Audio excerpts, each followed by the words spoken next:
The United States, in its foreign policy, does not seek 1 inch of land, does not wish to control any other country, or enslave or exploit any people.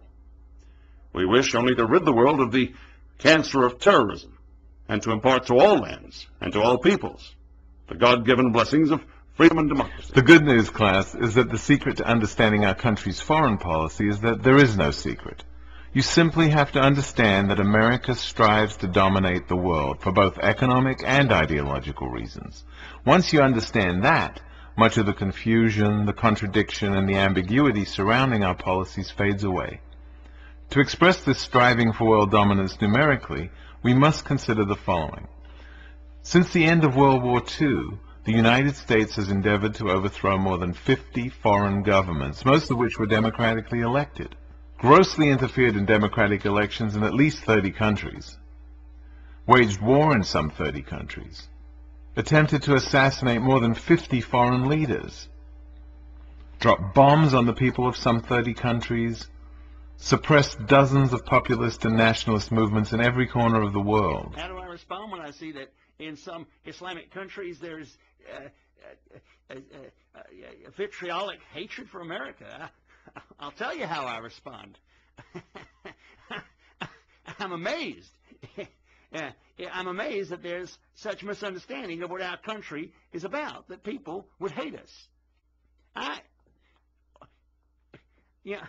Like most Americans, I just can't believe it, because I know how good we are. Professor, what do all the terrible things you mentioned have to do with freedom and democracy? They have to do with making sure that foreign countries are ruled by people friendly to Washington, that these leaders are receptive to American corporations coming into their country and having at least as many rights as the native enterprises. So for our corporations, it means an abundance of freedom and democracy. But hasn't every great power acted much the same way? Why do people condemn the United States so much? Well, consider this. Anti-Semitism can be found in every country of the world. Why condemn Nazi Germany for its treatment of the Jews?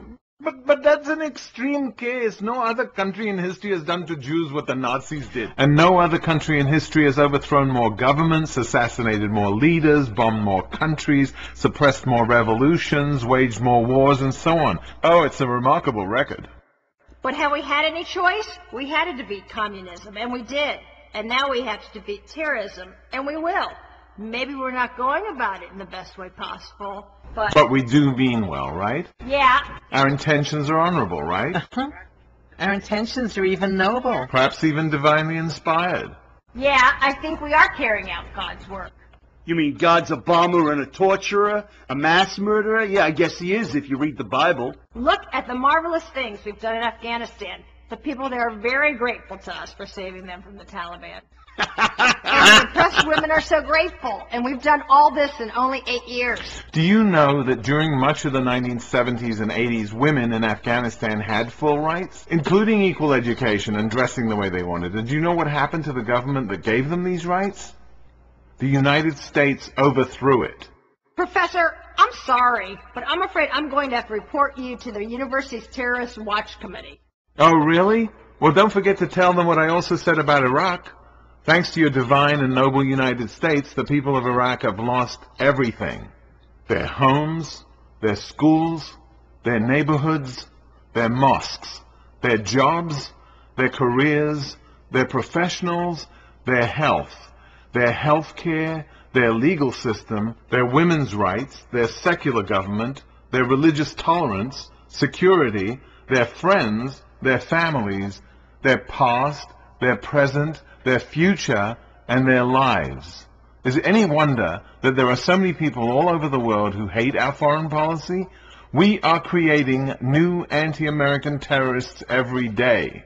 But is there anything we can do about this? Well, all I can suggest is this. Educate yourself about these things, and as many other people as you can. If you can't convince them right away, at least give them new food for thought. Think of it like planting seeds. The number of Americans who are disgusted with what our government is doing all over the world, our number is growing, and I can only hope that at some point it will reach a critical mass and explode. I can't offer more than that. Sorry. Professor, your red ass is cooked.